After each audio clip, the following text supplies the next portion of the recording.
Përmbledhja e ngjarjeve kryesore të ditës në Radio 7. Arben Fetaj nga Vlen në Republikën e Maqedonisë së Veriut deklaron se koalicioni ka rënë dakord që Bekim Sali të emërohet zëvendës kryeministri i parë si zëvendësimi i Zet Mexhitit, i cili tashmë ka marrë funksionin e kryetarit komunës së Çajirit. Kemi një dakordim në kuadër të koalicionit Vlen që pas largimit të Izet Mexhitit, i cili tashmë është kryetari i Çajirit, duhet të vijë zëvendësues për pozitën e zëvendës kryeministrit parë dhe propozimi i koalicionit Vlen është ky zotëri të jetë Bekim Sali. Fetaj tha se Ministria e Ambientit Jetësor dhe Planifikimit Hapësinor i mbetet lëvizjes demokratike të Izet Mexhitit. Tani Izet Mexhiti dhe Lëvizja Demokratike do propozojnë sigurisht edhe një emër për ministër të mjedisit dhe besoj brenda kësaj jave nesër mos largu do ulemi me kryeministrin si mandatar dhe do i shtojmë të çështje, gjejmë një zgjidhje në bazë të asaj që është dhe dakorduar si hice e partnerëve të koalicionit. Shtoi mes të tjerash Arben Fetaj nga Vlen. Qeveria në Maqedoninë e Veriut merr kontrollin e 4 komunave. Kryeministri Istrai Miskovski tha se qeveria do të emërojë ushtrues detyre në Gostivar, Vrapçisht, Qendër Zhudhe dhe Mavrov Rostush, sapo të marrë njoftimin nga Komisioni Shtetëror i Zgjedhjeve për përfundimin e procesit zgjedhor. Absolutisht që këtë do ta bëjmë sipas ligjit. Që ta bëjmë këtë, duhet fillimisht të marrim njoftimin nga Komisioni Shtetëror i Zgjedhjeve, se zgjedhjet kanë përfunduar dhe se në ato 4 komuna zgjedhjet janë të pasuksesshme dhe më pas qeveria do të emërojë. Sa mes të tjerash kryeministri Miskovski. Kryeministri u përgjigj dhe interesimit për ligjin e përdorimit të gjuhëve. Sipas tij, nga kuvendi pritet të miratohen ndryshimet e nevojshme ligjore. Ndryshimet e ligjit për inspektoriatin e gjuhëve në kuvend më herët u bllokuan pasi VMRO nuk e kishte shumicën e nevojshme. Sipas ligjit për mbikëqyrje inspektuese, inspektoriati duhet të ishte në drejtimin e Ministrisë së Drejtësisë, por pas kritikave përheqje të statusit u vendos që të bëhet pjesë e Agjencisë së Gjuhëve. Ministri i Shëndetësisë i Republikës Maqedonisë së Veriut, Azir Aliu, premton digitalizim me synim përmirësimin e shërbimeve në këtë sektor. Pas një takimi me kryetarin e Odës së farmacistëve, Vesna Stavrova, dhe kryetarin e shoqatës së farmacive private, Joana Andonovska, ministri theksoi se digitalizimi do të përfshijë dhe fushën e farmacisë. Punoj me përkushtim në digitalizimin e sektorit të shëndetësisë dhe një nga prioritetet në periudhën e ardhshme do të jetë intensifikimi i këtyre proceseve dhe në segmentin e shërbimeve farmaceutike, si dhe zhvillimi mbështetjes institucionale për forcimin e komunikimit profesional ndërmjet farmacistëve dhe mjekëve am, deklaroi ministri i Shëndetësisë Azir Aliu. Republika e Maqedonisë së Veriut pezullon marrjen e fondeve nga instrumenti i Bashkimit Evropian IPA i parë. Ky vendim vjen pas zhvillimeve të fundit që lidhen me Agjencinë për Mbështetje Financiare të Bujqësisë dhe Zhvillimit Rural. Qëllimi është të sigurohet garanci se sistemi vendosur garanton lishmërinë dhe rregullsinë e pagesave nga IPAR dhe ekzistencën e masave efektive kundër mashtrimeve dhe korrupsionit, thuhet në njoftimin e Ministrisë së Financave. Rajoni. Krim dhe provokim të rëndë komentoi presidenti Vjosa Osmani rrëmbimin brenda territorit të shtetasit të Kosovës, Milan Vukashinović. Po, si që dini, edhe sipas dhënave kadastrale, ajo është pjesë e territorit të Republikës së Kosovës. Sa i përket hetimit që po e bëjnë institucionet tona në bashkëpunim me institucionet e sigurisë të shteteve aleate. Sipas kreut të shtetit, gjendja e tij është e rëndë, ndërsa as ambasadori i Kosovës në Beograd nuk është lejuar të takojë. Ajo ka deklaruar se është në komunikim edhe me shtetet e Kuintit dhe përfaqësues të tjerë në lidhje me këtë rast. Përfaqësuesi ynë në Beograd, ambasadori Jashari, ka tentuar disa herë që ta vizitoj të plagosurin, mirë po nuk është lejuar. Nga ana e spitalit, informatat që i kemi është që ajo është në gjendje shumë të rëndë shëndetësore. Përveç kësaj, institucionet tona janë në komunikim edhe me familjen e të plagosurit, qytetarit ton, dhe po ashtu me të gjithë dëshmitarët të cilët e kanë parë ngjarjen dhe çfarë ka ndodhur. Deklaroi kreu i shtetit në Kosovë, Vjosa Osmani. Ishi dërguari i posaçëm i Shteteve të Bashkuara të Amerikës në Kosovë gjatë periudhës së luftës, Christopher Hill, ka mbrojtur idenë se Hashim Thaçi nuk kishte autoritetin e kreut të ÇK-s gjatë luftës. Në dëshminë e tij në mbrojtje të ish presidentit të Kosovës, Hashim Thaçi, në gjykatën speciale me Selin në Hag, Hill ka deklaruar se asnjëherë nuk ka dëgjuar se Hashim Thaçi është përfshirë apo të ketë dhënë urdhër për aktivitet të palishëm. Sipas Hill, një nga sfidat e komunikimit me UÇK-n ishte se nuk kishte një strukturë hierarkike. Problemi i madh natyrisht me UÇK-n ishte pa aftësia dhe pa mundësia për të gjetur një lider, një udhëheqje aty, për të gjetur njerëz që mund të flisnin me autoritet. Pra Robert Gelbard, i cili kishte mbajtur pozitën që kisha mbajtur unë deri në momentin që ai ishte kërkuar të përqendrohej tërësisht në Bosnjë, që pra bëhet fjalë për majtën 98-s. Kryeministri i detyri i Kosovës Albin Kurti është kundër zgjedhjeve të reja parlamentare. Para mediave lideri i vetëvendosjes tha se nuk i rekomandon zgjedhjet e reja. Sipas tij kanë mbetur vetëm 10 ditë kohë që të zgjidhet një qeveri me Kurtin kryeminist ose Glau Kënjufsën.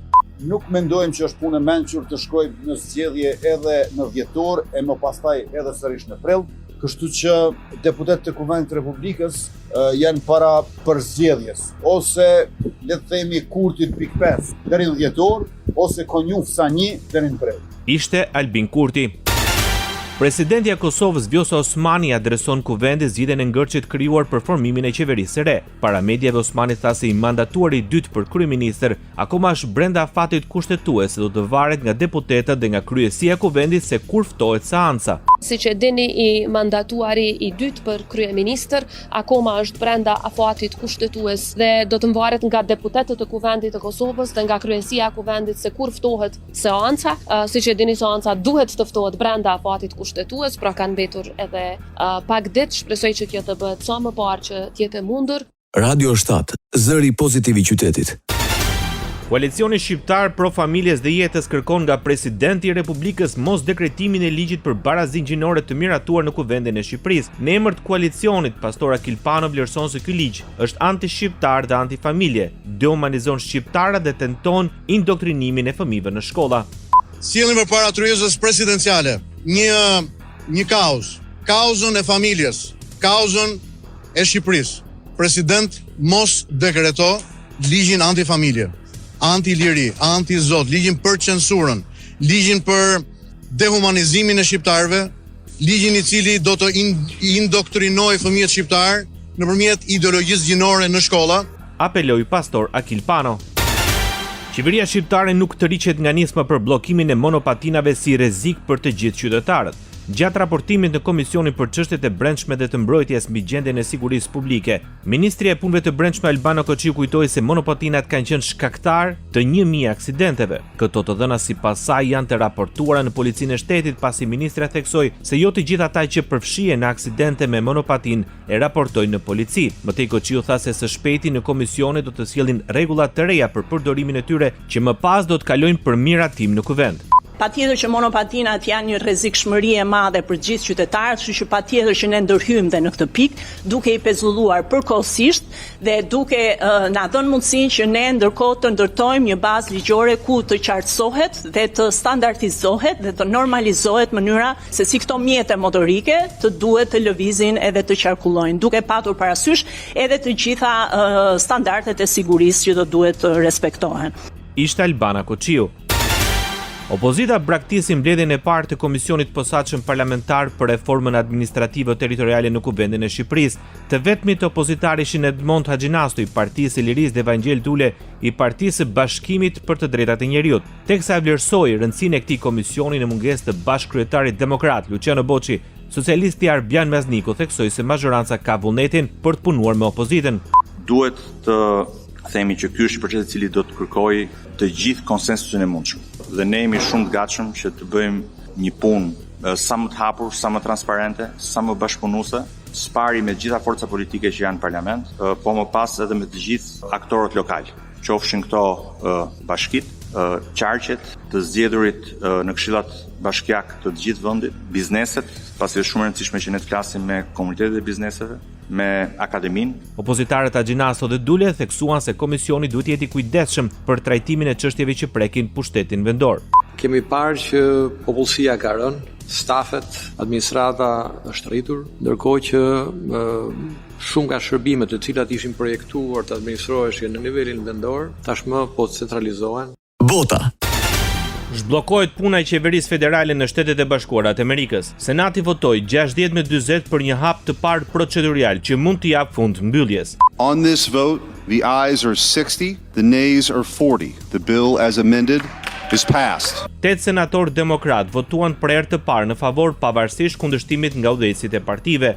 Projekt ligji përfshin zgjatje e financimit federal deri më 30 janar, ndalimin e pushimeve nga puna të mbështetura nga Trump me masa që të mos përsëriten, si dhe financimin për kuponat ushqimor deri në vitin fiskal 2026.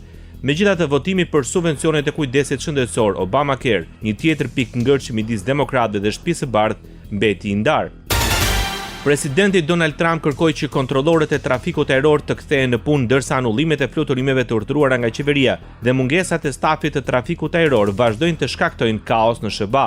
Trump shtoi se do të shpërblej ata që nuk morën pushim gjatë mbylljes 41 ditore të qeverisë federale, teksa shtoi se do të mirëpriste dorëheqjen e tyre që morën pushim. Të gjithë kontrollorët e trafikut ajror duhet të kthehen në punë tani, shkroi Trump në rrjetet sociale.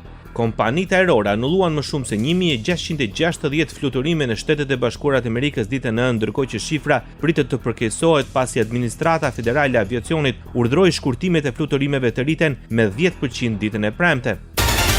Armëpushimi mbështetur nga SBA-ja në Gaza ishte në thelb të takimit mes ndërmjetësit amerikan Gerard Kushner me kryeministrin izraelit Benjamin Netanyahu. Takimi vjen një muaj pasi Washingtoni dhe fuqitë rajonale e nxitën Izraelin të binte dakord për një armëpushim. Bisedimet u përqendruan në disa nga elementet më të diskutueshëm të planit 20 pikësh të Trump për t'i dhënë fund luftës 2 vjeçare të Izraelit në territorin palestinez, sipas zëdhënëses së qeverisë izraelite, Shosh Bedrosian. Zyrtarët diskutuan planet për çarmatosjen e Hamasit, vendosjen e forcave ndërkombëtare të sigurisë dhe krimin e një qeverie teknokratike në territor që përjashton Hamasin, tha ajo. Hamasi ka këmbgulur vazhdimisht se heqja dorë nga armët e tij është një vije kuqe. Izraeli është i vendosur të zbatojë marrëveshjet e armëpushimit në Gaza dhe Liban me grusht të hekurt. Kështu deklaroi kryeministri izraelit Benjamin Netanyahu në seancën plenare të parlamentit izraelit Knesset, duke shtuar se kjo do të zbatohet vetëm për sa kohë ekzistojnë këto marrëveshje, ndërkohë që parlamenti miratoi projektligjin për dënimin me vdekje për terroristët që vrasin qytetarët izraelit. Ky është votimi i parë nga 3 të nevojshme për miratimin përfundimtar të legjislacionit. Jemi në rrugën e duhur për të bërë histori, e premtuan dhe kemi mbajtur, tha ministri ekstremit të djathtë Itaman Ben Gvir në rrjetet sociale. Projektligji tani do t'i dërgohet komisionit për të përgatitur për 2 leximet e fundit të nevojshme për të bërë ligj. Ministri i jashtëm rus Sergej Lavrov akuzoi Brukselin dhe Londrën se po përpiqen të bindin Washingtonin të braktisë përpjekje diplomatike për zgjidhjen e krizës me Rusinë. Pra ai sa dim, Brukseli dhe Londra po përpiqen ta bindin Washingtonin që të heqë dorë nga rruga politike dhe të bëhet pjesë e partisë së luftës, deklaroi Lavrov në intervistë për agjencinë ruse RIA Novosti.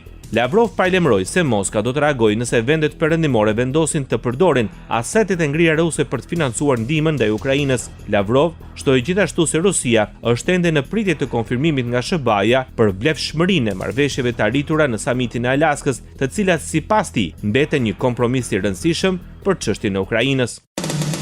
Ndoqët edicionin informativ të lajmeve në Radio 7, zëri pozitiv i qytetit.